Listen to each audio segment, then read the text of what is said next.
This is 99% Craps. Hard 10, hard 10. Here's the number. I'll take the full odds on the 10, 200 on the hard way.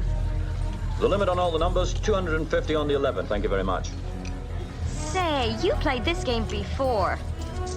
Just once. Welcome to the Red Eye Gamblers podcast. High above the second largest city, west of the Mississippi. Two chronic craps players, talking craps, playing craps, thinking craps. This is 99% Craps. Coming up on 99% Craps, gambling in Lake Charles, Louisiana, on the 7th day of the 11th month. Playing craps on Craps Day. On the way, talk about 007, video poker, and craps strategies. Also, what it's like to play on a shoot-to-win craps table amid the COVID-19 pandemic. But first, hurricanes and the Louisiana casinos. Friday, November 13th, 2020, episode 24. The Red Eye Gamblers present 99% Craps. Well, hello again. Thanks so much for listening. I am back on the road heading to the Lake Charles casinos and actually doing this on Saturday, November the 7th. Another day I'd like to call Craps Day. Happy 11/7, everyone. So what better day to go to the casino and throw some dice. So, and also be playing on the pass line and maybe laying some bets on the come out, and probably also playing some horn today. So we'll see how the stars line up, and if 11/7 is actually a good day to go gamble. So anyway, hope everybody is well and safe and staying healthy out there. I know things are all over the place right now. I think officially 2020 sucks, and that's probably might be the title for this podcast. So going out to the casino and going to basically scout out the casino, seeing how things have changed, and kind of report back to y'all. I went out here in right after Labor Day, so like right in September, the beginning of September, and you know the numbers were still real bad over here in Texas and Louisiana, but probably worst for Louisiana and my area casinos is we've been hit by tropical storm and hurricanes all summer, and that has really messed up and destroyed the people and the businesses in Louisiana this year.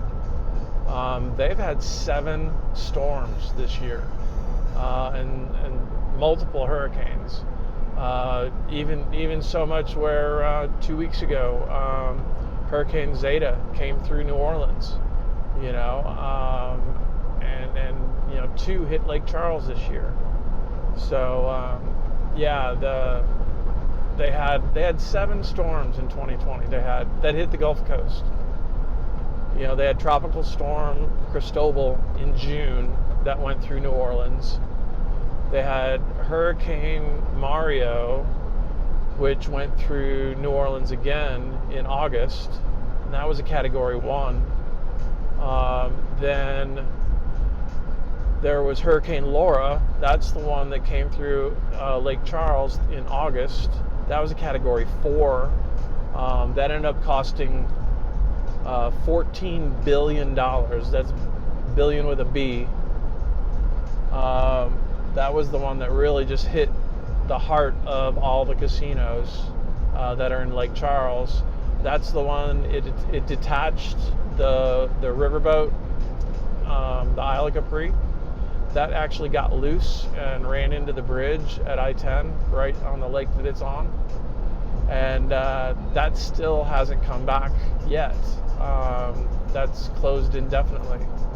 But you got to figure it snapped all its electrical and power line, all its life from the dock.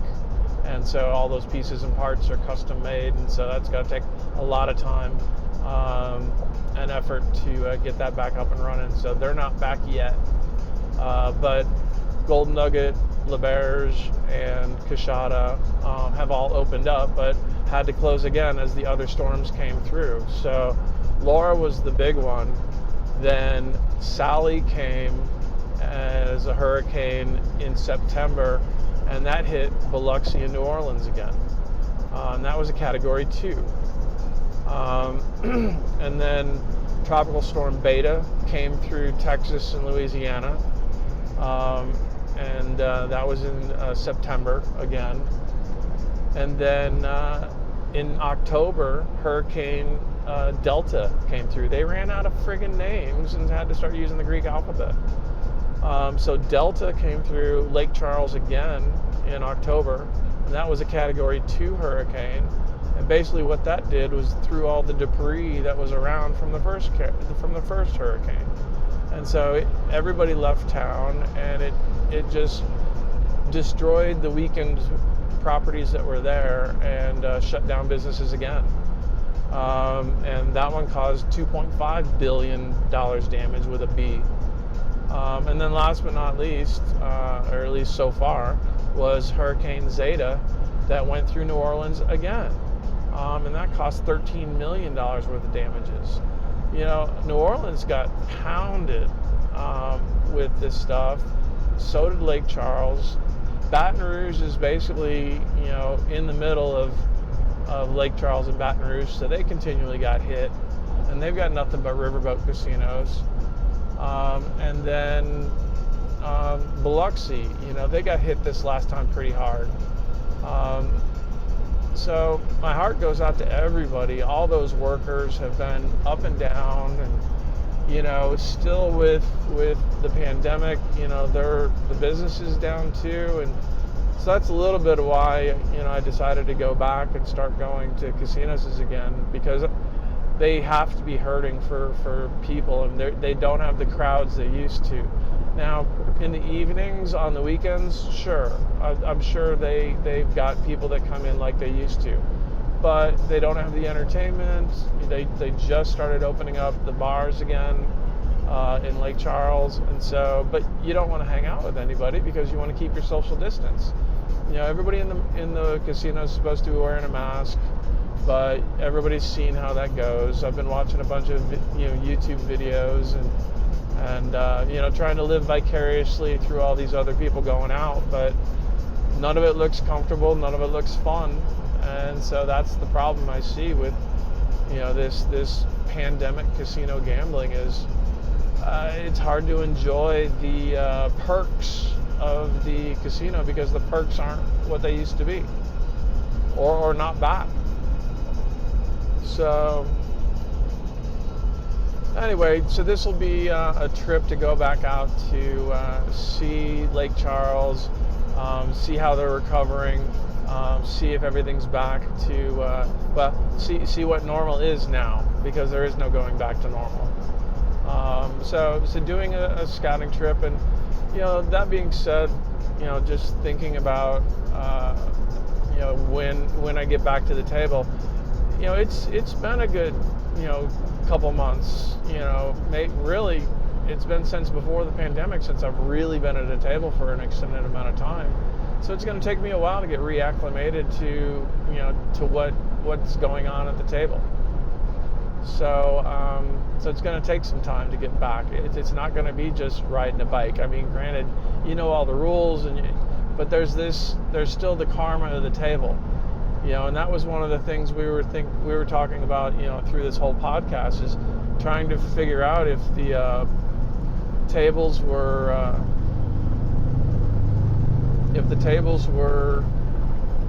positive or negative, or what kind of table karma they had, how the employees are feeling, if the employees don't want to be there and the dealers don't want to work, then that's not going to be a positive experience. So does that mean that maybe you should play the don't? maybe there's that opportunity. You know, that what new opportunities are at the craps table, you know, during COVID now. And just in general, since 2020 sucks, I would think it would probably be a more negative game than a positive game. And so therefore, I might be starting out on the don't.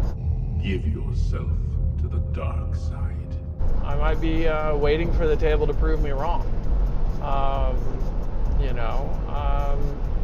But that's kind of my thought on what to do going forward. I've been practicing at home.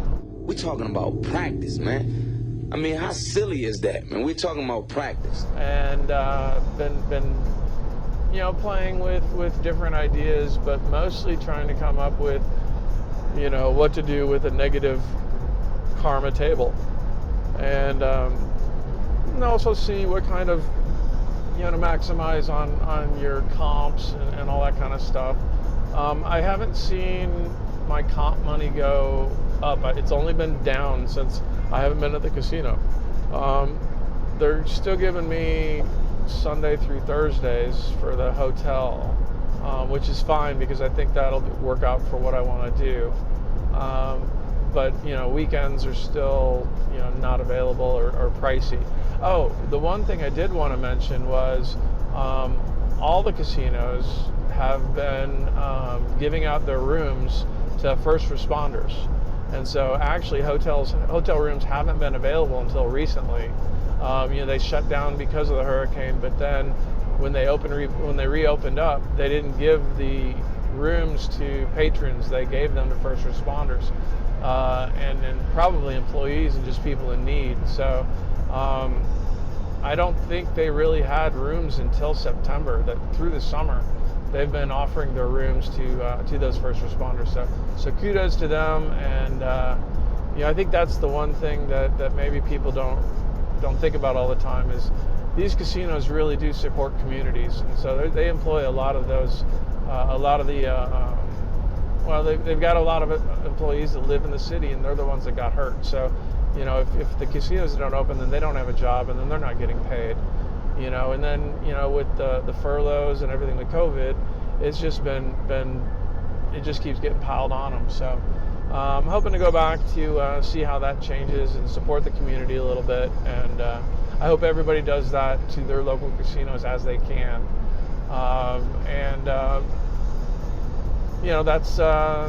That's a positive thing. Hopefully, that can come out of this is that we can support each other and support each other in our communities. Okay, let's see. All right, so one of the things that I wanted to bring up, and that we have gotten a few emails and calls, and thanks everybody for doing that. We're really no good at replying back to people, but we do thank you for your support. And so thanks to those people asking how we're doing, and we apologize for the technical difficulties we have at times. Remember that this podcast is recorded in a moving vehicle, and this is our studio. So that's what we like about it, is time for us to think and talk about our adventures going forward, going to the casino, and then a little recap on our way back. And it's time that we waste in the car anyway, so we might as well make studio time out of it. So that's also why we haven't had a podcast in a while, is I haven't been to the casino. So here we are on 11/7, going to the casino, hoping that the gambling gods are with us today.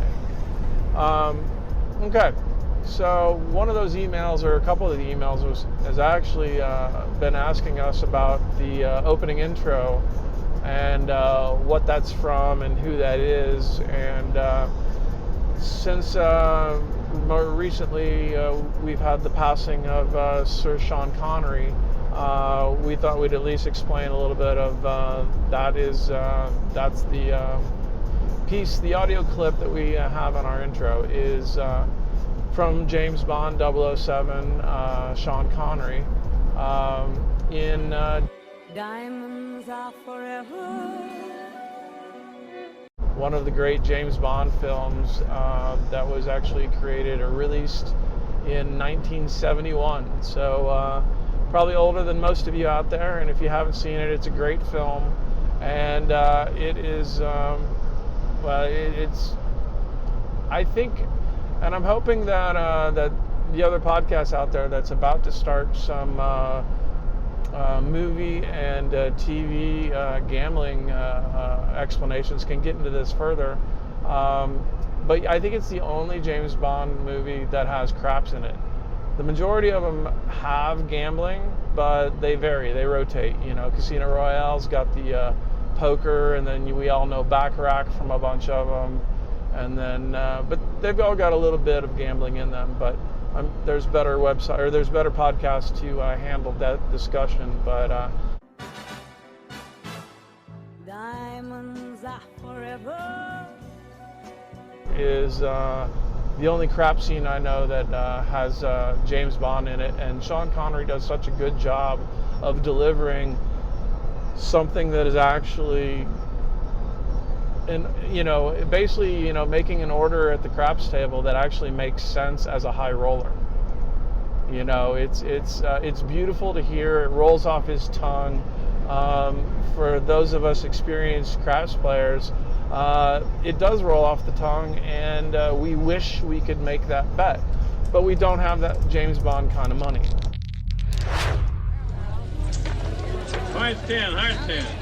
Here's the number. I'll take the full odds on the 10, 200 on the hard way. The limit on all the numbers, 250 on the 11. Thank you very much.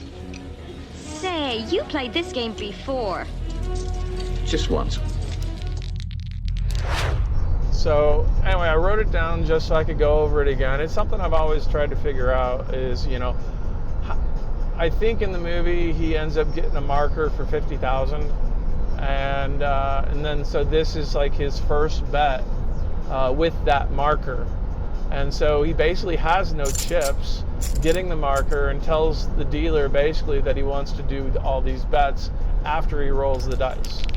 And so I haven't watched the movie recently, and so I don't know what his pass line bet was.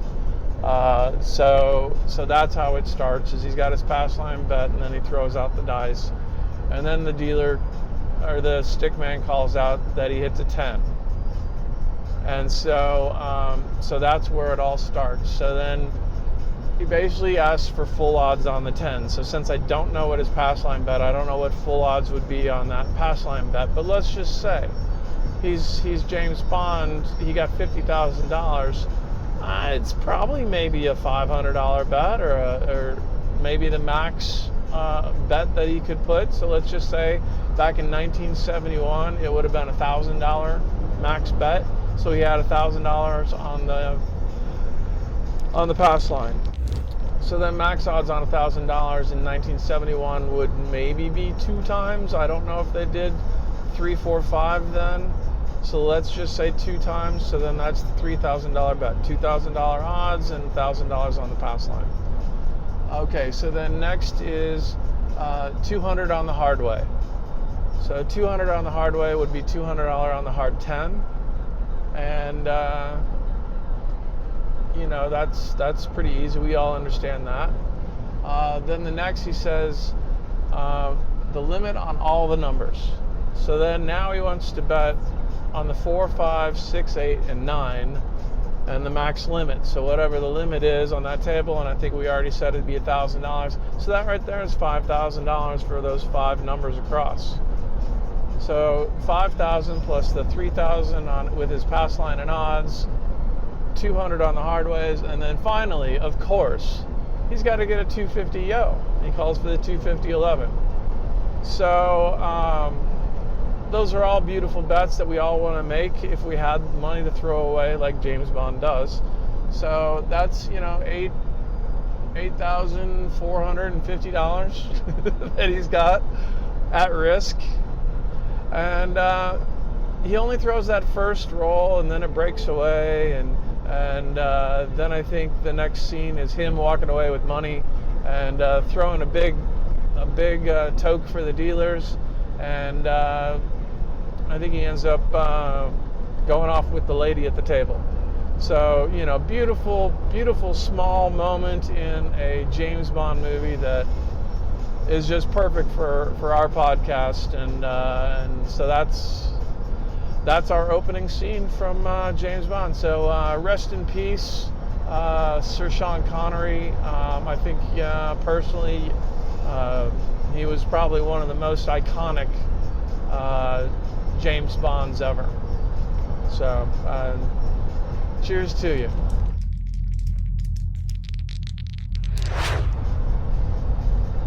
Okay, so we're on our way for a scouting trip, and basically, yes, a scouting trip to the Lake Charles casinos on 7/11 Craps Day, and going to do a scouting trip. Going to try to get reacclimated to the craps tables, and try to figure out the COVID table karma. See what's happening there. Might even spend some time on the crapless table, but just to see what's going on. Now, I have heard rumors about Lake Charles that they're not social distancing at the tables, that they don't have plastic dividers, and that basically they're not really separating people. I think they still got 4 on an end, so they'll still get 8 people at a table, which that's a full table. So I don't know if I'm going to feel comfortable next to people with masks, smoking cigarettes and drinking as frequently as they all do. So we'll see what happens, and I'll report back, and we'll go from there. And then, I guess the only other update is with me going to the casino and possibly not spending time playing craps, throwing the dice. One of the things I think is I've been practicing blackjack, video poker, excuse me. So downloaded the videopoker.com. They've got a video poker that you play, and it will correct you if you go to their gold membership or their pro membership, so you can practice on video poker for free. And then it has a self-correcting little I guess you play the game, and then when you pick the cards, if you pick the wrong one, it'll tell you if you did the wrong thing. So it teaches you how to play proper video poker, and you can select your games from jacks or better to bonus poker to deuces wild. They've got them all, or they got a lot of them.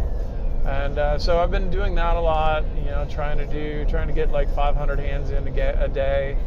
And for the most part, I got the start with jacks or better, and then did a little deuces wild. But it's kind of, I feel the same way when we started with craps, that just focus on one side of the gambling. Don't focus on all the different sides. So don't learn all the different games. Just focus on one game and try to master that. So the game to master then is jacks or better. I think 8-6 jacks or better is what they've got, and so that's kind of sorry about that. We got some road construction going on.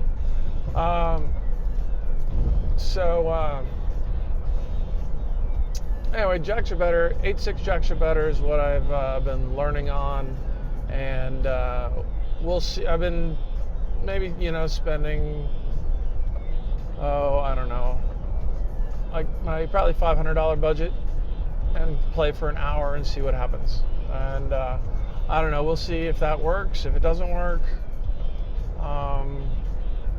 we'll just have to see. But been doing that in order to see what kind of comps I can get with video poker versus what I can get with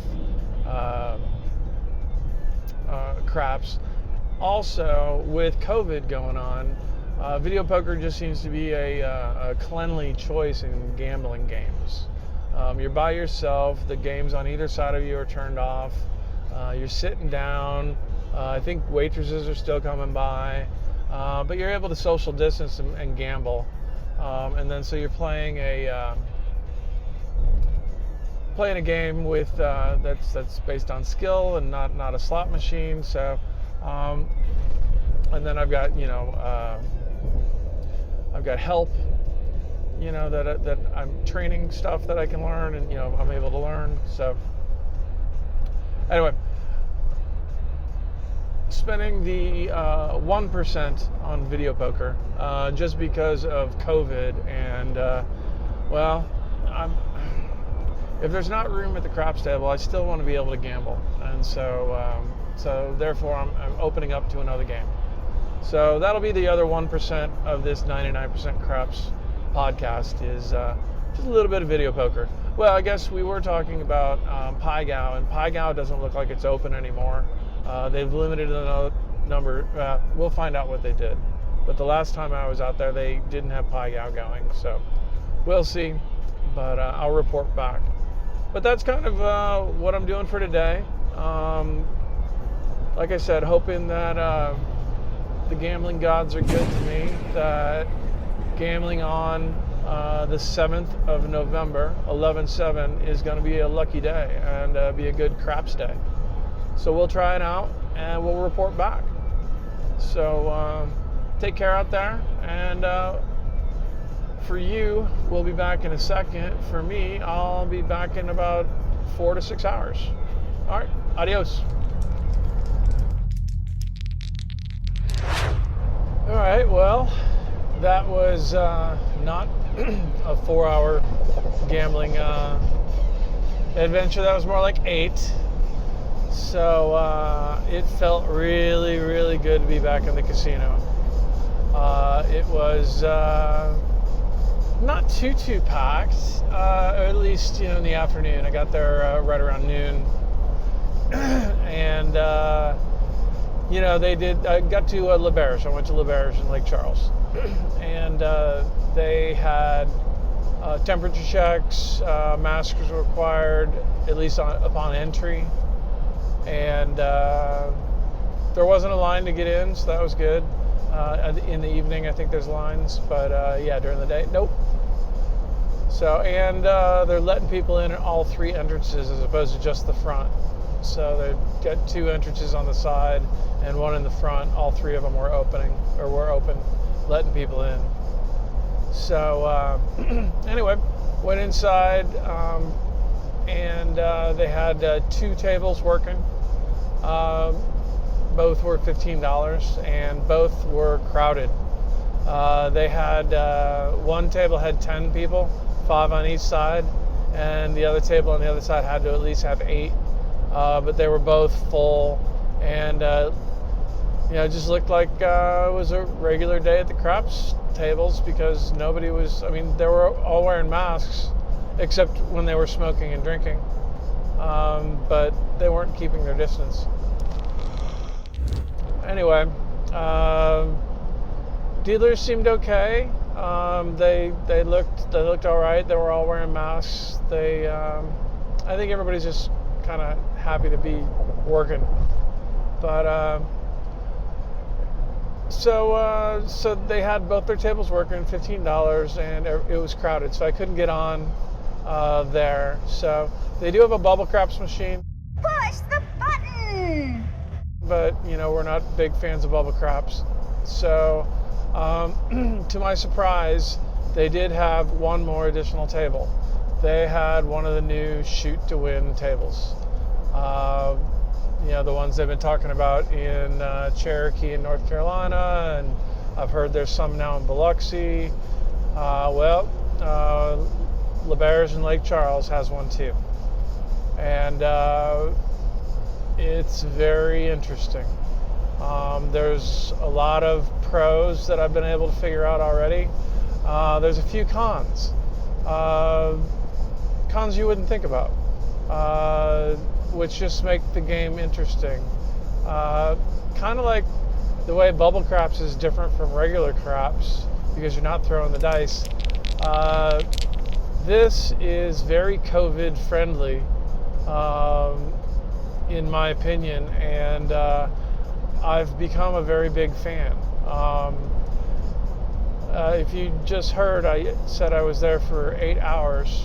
And one of the things we talked about early on about playing craps is that you're standing on your feet the whole time, and you get fatigued, and you get tired from standing. Well, that is no longer the case with the shoot to win craps. You basically have a terminal in front of you, just like bubble craps, where you stick in money so you don't have any chips, and so you're touching the screen and you're basically doing everything touch screen, and then you get paid out with a ticket, so you don't have to go to the cashier either. You can go to one of the slot change machines, and so therefore, again, you're not having to deal with chips and not having to go to the cashier and wait in line. So there's a huge pro on the COVID side of things, and just in the speed of the casino things. Now, it's really no different than regular craps. You're still the shooters throwing the dice. The difference is the table surface is nowhere near similar, and the terminals are in the way of getting up close to the table. So where you used to have a rail where you put your drink and all that when you're standing up against the table, well, now you have the computer screen where you just put in all your bets, and it's slanted out, at an angle, and it's probably a good 6-9 inches from the rail towards you. So that means you've got to lean over it to get over the rail in order to reach for the dice and throw the dice. So there's a little bit of stretching going on, so you really can't square yourself to the table like you used to be able to. So that's something to get used to. The other thing is there's only one dealer, and it's the stick person. And the stick person is where the banker usually is. The boxman. So that's a plus, because there's only one set of eyes on the table instead of 4 sets of eyes on the table. So I thought that was really interesting. And so basically all the stickman is doing is maintaining the dice and the rhythm of the game. So they're not touching any money. They're not having to do any hard wave bets or anything in the middle, or any change. That's the thing. There's no more change in the middle of your roll. And to be honest, once the dice are out, they're out. There's nothing else that can be done because the computer turns off. So there's where the things get kind of funky. So let me back up to just being the shooter or approaching the table.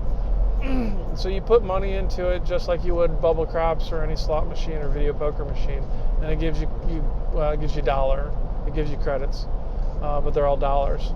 And then so you basically then put money on the pass line in order to be the shooter. Now here's one of the tricky things. If you're not on the pass line already and the dice are out, or excuse me, if the time runs out and you're not on the pass line, the dice could move around to the person who is on the pass line. And there's nothing you can do because you have to have money in the machine in order to shoot the dice. So, for instance, if you're just a numbers player and you want to roll when it's your turn, you really have to pay attention to make sure you're on the pass line before the roll comes to you so that you get the dice. So it takes a little bit of getting used to, and if you're coming up there mid-roll or whatever, it can move a little. Well, it's just different, and so you got to pay attention to that. So anyway, it looks like you've got about 20. Well, at my location, you've got 29 seconds in between shooters, and then 20 seconds in between rolls. So when you've got a new shooter, you get 29 seconds in order to put down your pass line bets and then all your hot bets and those kind of things, and everything's available to do. They have a bonus, but it's not like an all tall small or anything like that. They just call it a hot shooter bonus, and they give you bonus. It's a bonus when you hit 8 rolls, 16 rolls, 24 rolls, 32 rolls, 40, 45, and 50, I think. And it's $1 minimum up to a $50 max maybe, or $25 max, but it's one of those side bet things. It's only good if you're rolling for a long period of time. It didn't look like any bonus thing like it's nothing like the ATS. So I played it a couple of times and didn't get my money back, so that was that.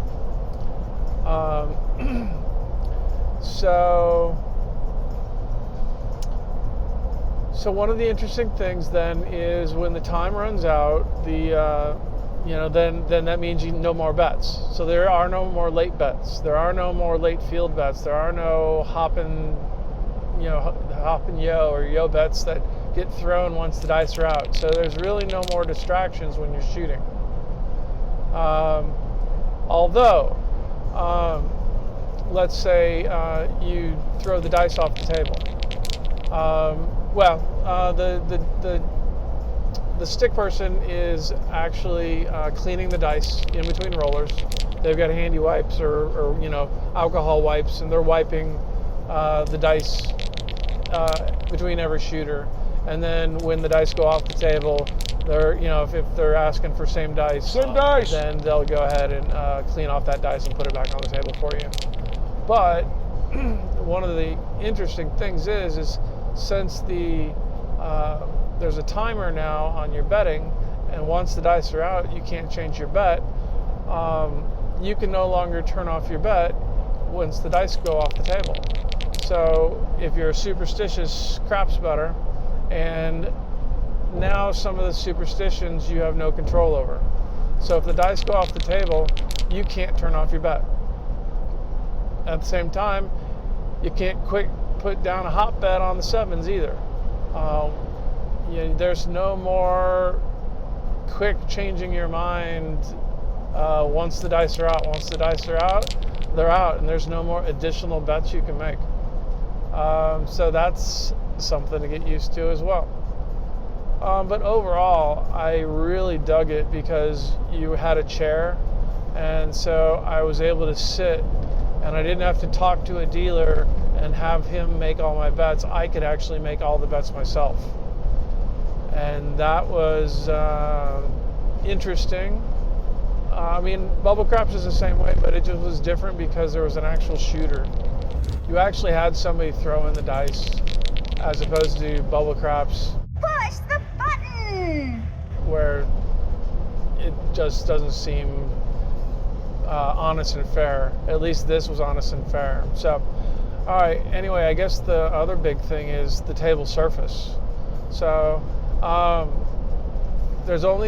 the table. So I said there was only one stick person. So, and that they were basically in the boxman spot. So directly across from the stickman, where the stickman used to be, now there's two spots. So basically there are four.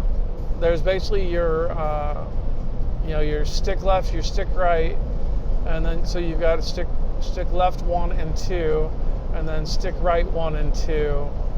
You have somebody at the hook, and then you have somebody at the end, and then you had one person actually on the same side as the dealer where the other two dealers would be. Now there's a seat there, and actually I was at the one where I would be third base, I guess.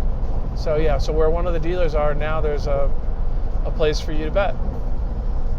So what does that make it? So there's about 10 people then, I think, at the table.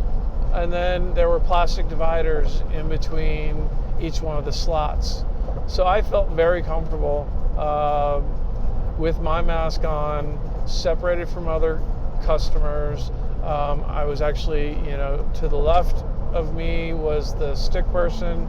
They were wearing a mask the whole time. So yeah, I felt fairly safe. And didn't have to worry about chips, and didn't have to worry about fatigue because I had a chair to sit on. So it was comfortable, and hence I was there for 8 hours. Now, the other part of that was it was supposed to be a scouting trip, and I wasn't supposed to really gamble that long. So, of course, I stayed too long, but I was just enjoying myself, really. I was going back and forth all over the place on the table. The theory of 2020 sucking and it being a dark side table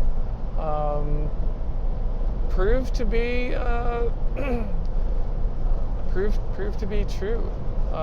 It definitely was a more negative table. There were a few good rolls towards the end, and that's usually how it goes, right? If you're playing on the don't. You underestimate the power of the dark side.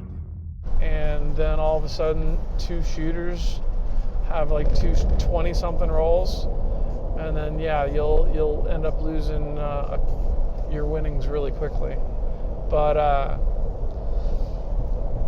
no, it was definitely a dark table. And then so the whole today's November 7th, so 11/7.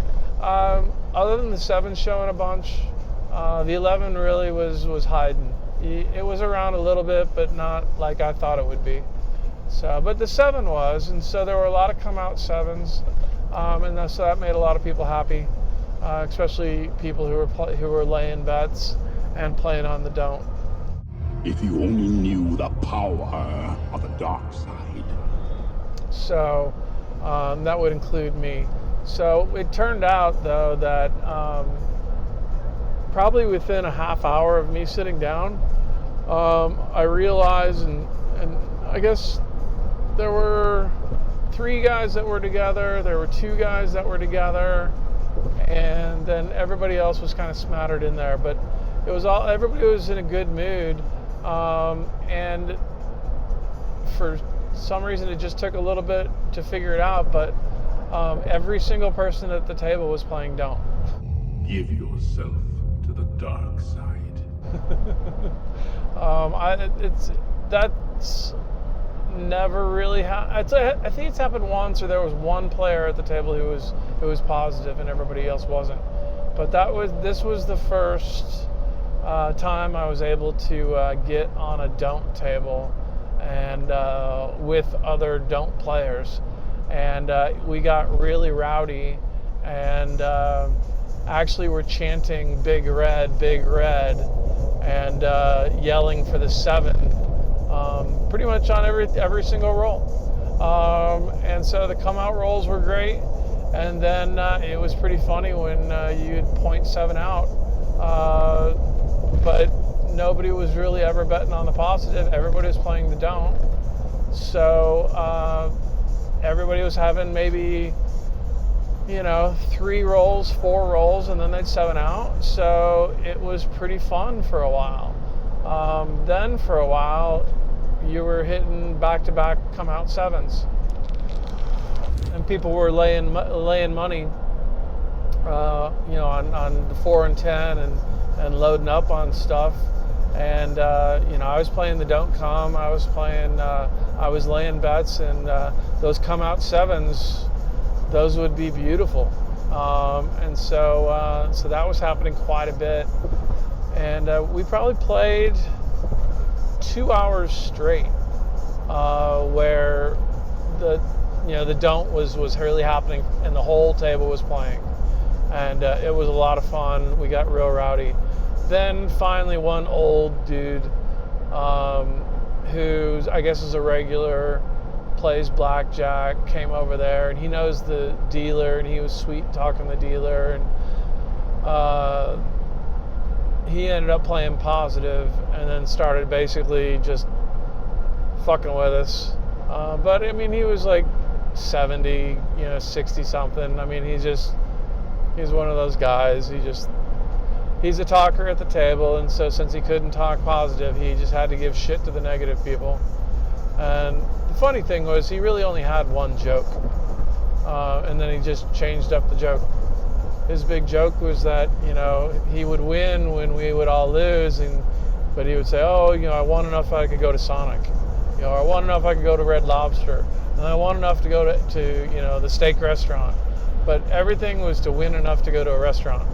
And it was, that was his joke. It was, if it was hardly anything, it was Sonic or McDonald's or Whataburger.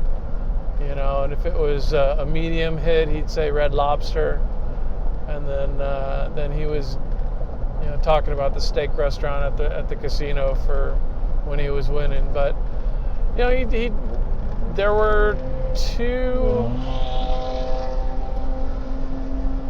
two shooters that did really, really well when everybody was on the don't. Well, and they were don't players. That was the problem. But yeah, one guy hit probably 6 points through for 26 rolls, and you know, killed a lot of these don't players. So that was the thing. All these don't players were getting really, really excited. They had absolutely no discipline. They were just playing, and they were trying to. One group of them was trying to. They were tracking the table, even though the table tracks itself. So that was the other cool thing, is the table records all the rolls, so you can see up to 16 of the last rolls on the table. And so that was probably interesting, because then you could see what was hitting, what wasn't hitting. And so they were keeping track, and it looked like what they were doing is they'd do like $100 lay bets or don't bets with odds. No, I think they were laying. I think they were laying it, and then, but I think they were laying it for about 100 or, you know, 50 to 100, and they would pick one number, but they would track these numbers, and so they were picking one number and hoping not to get picked off. And then if they get picked off, then they raise their bet and go to another number that they were tracking. So they had a rotation, and they were doing pretty well because it was a cold table. You know, it was only a couple of shooters picked everybody off, but other than those two shooters, and that's the thing, you get one good shooter and that kind of ruins the mood of the table, but then right after a big roll, you'll get a bunch of short rolls. So the deal is to try not to get stuck on that long roller, and so, you know, have a rule when you're playing the don't that you only get knocked off once or twice. You know, and then wait for those next short rolls. And so I did that. I was doing that a lot. I was playing my don't bets. If you only knew the power of the dark side. And that's the really great thing about, you know, being on this computer, was I was able to turn my bets on and off at a moment's notice, and there's no negative connotation to playing the don't, or being negative, or hopping the sevens, or turning off your bets in front of the shooter, because it's all silent. Nobody can really tell that you're playing against people. Now, the tabletop, I still haven't talked about that. The tabletop is an LED screen. So basically think of it as the entire thing as being a big television screen.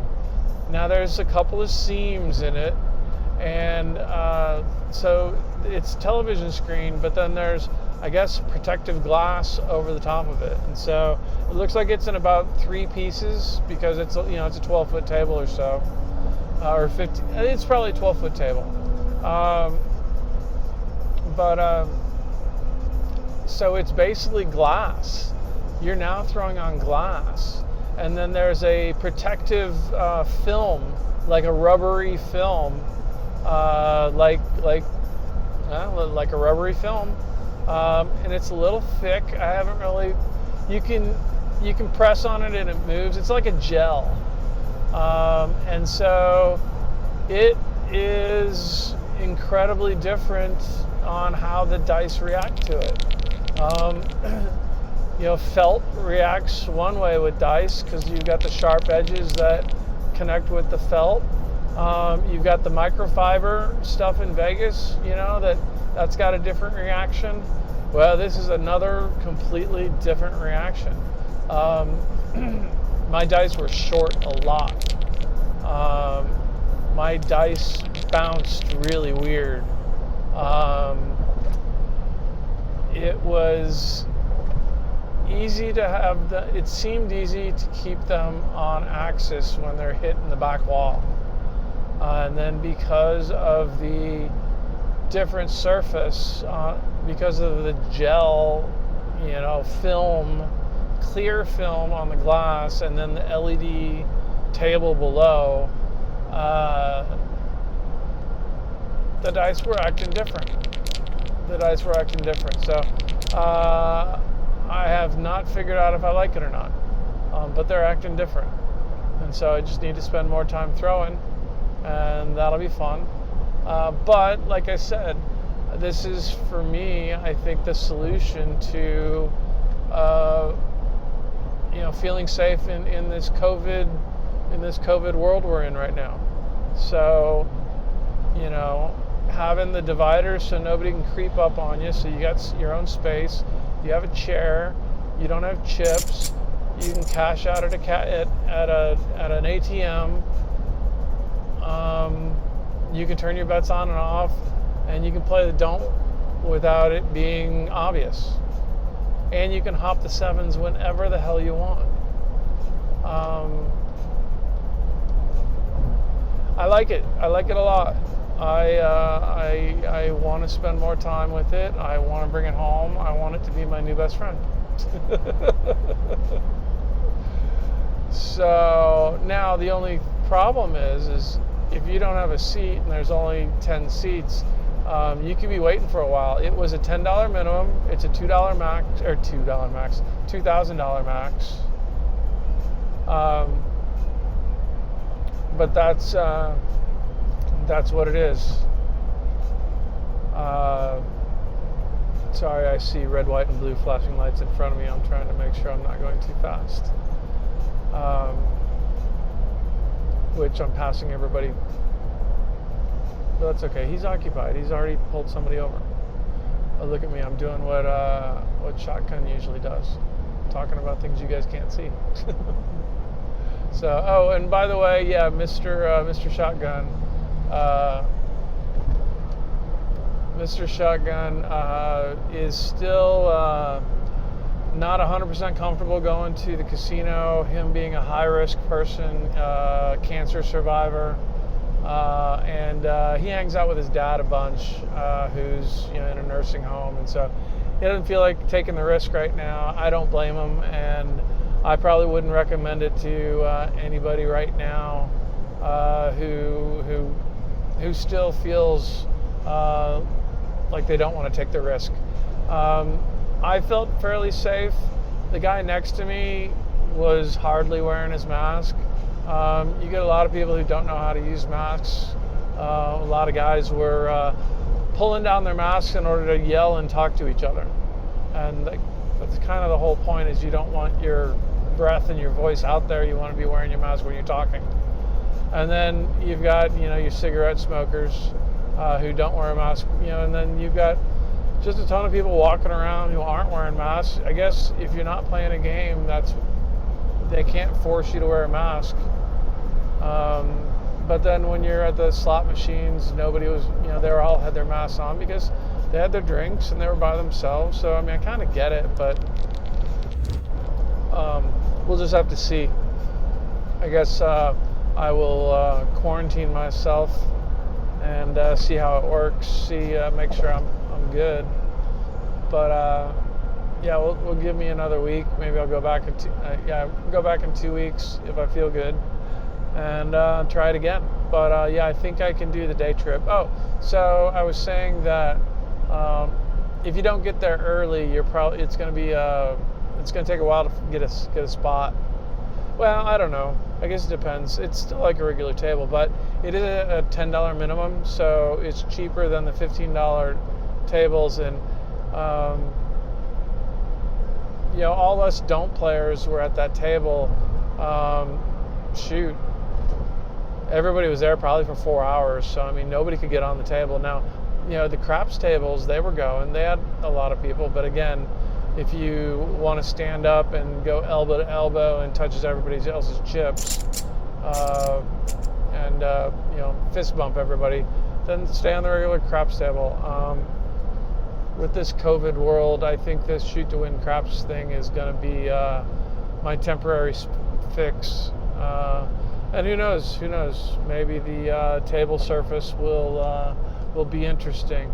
That's the thing. The table surface is new, and there's only one set of eyes on the table. That's interesting. So we'll see. I think I'm going to spend some more time out there. But yeah, lots of sevens. So playing lots of sevens on the come out. So playing the don't worked well. Or excuse me, doing my lay bets, and I was doing don't come a lot, like I normally do.